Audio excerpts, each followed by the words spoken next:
ایک اس میں ایسی علامت ہے جو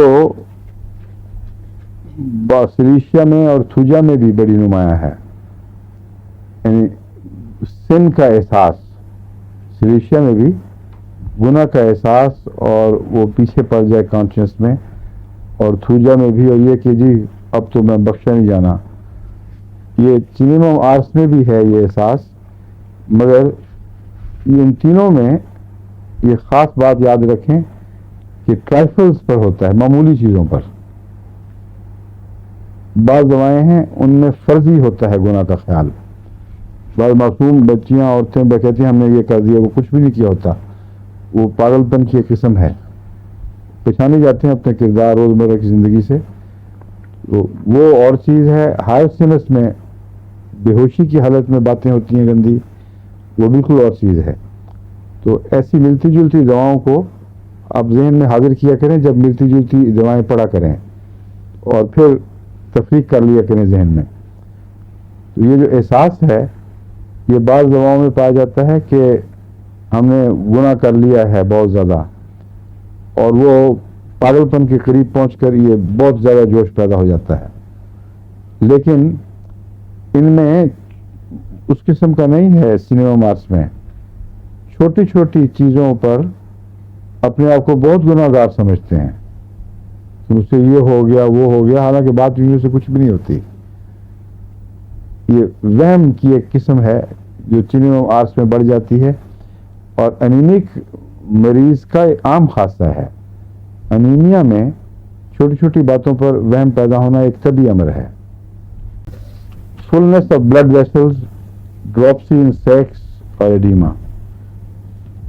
فلنس ان بلڈ ویسلز بظاہر اس کا اپوزٹ ہے جو اس کا نقشہ ہے، مگر خون جو ہے وہ بلڈ ویسلز پہ جو باہر کے کنارے ہیں نا ان تک پہنچتا ہے اور اندر سے کم ہوا ہوتا ہے، یعنی کناروں پر پہنچتا ہے، اور ویسے انیمک ہوتا ہے پیشنٹ، اس کی وجہ سے دل بہت تیز دھڑکتا ہے، سخت کمزوری محسوس کرتا ہے، اور سیکس آنکھوں کے نیچے لٹک جاتے ہیں۔ بعض مریض جو ہیں زرد سے پیلے سے ان کے سیکس پھولے ہوئے نہیں ہوتے بلکہ لٹکے ہوئے ہیں نیچے، اور جھریاں بھی پائی جاتی ہیں۔ ایڈیما یعنی ورمیں ہر جگہ پائی جاتی ہیں، اور حرکت تو مصیبت بنتی ہے، ہر وقت گرم اور بغیر حرکت کے لپٹے رہنے کو دل چاہتا ہے۔ میں نے آپ کو پلسیشن کی کل دوائیں بتائی تھی نا، کون کون سی؟ اور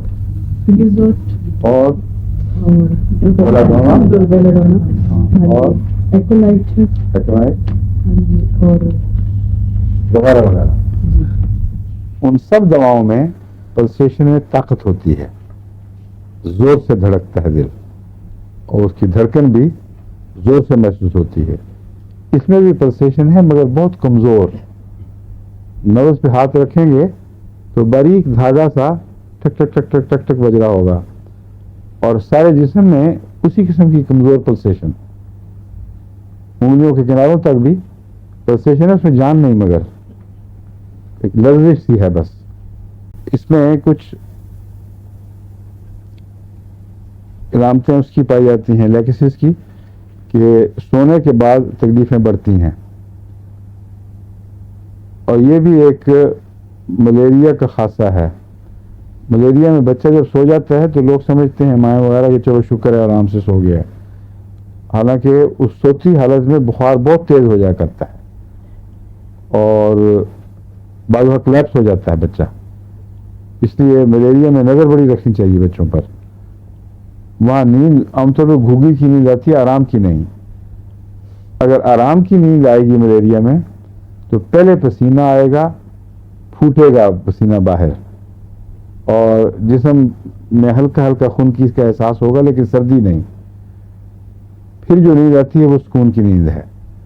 بخار کی حالت میں ملیریا کی نیند اچھی علامت نہیں ہے۔ اس میں یہ علامت بھی پائی جاتی ہے اس دوا میں کہ نیند کے بعد تکلیفیں بڑھ جاتی ہیں، چلنا دو بھر، اس سے تکلیفوں کا اضافہ، غصہ جلدی آ جاتا ہے، انکار کر دیتا، آدمی سوال جواب کا جھگڑا نہیں لیتا. عام طور پر جو بے چینی ہے وہ آسنی جیسی تو نہیں، مگر پھر بھی جسم بے چین رہتا ہے اور شام کو بے چینی بڑھتی ہے. کہ وہ ملا کی طرح بدمزاجی کے ساتھ چیزیں مانگنا اور واپس کر دینا، پھینک دینا، یہ اس میں خاص پایا جاتا ہے.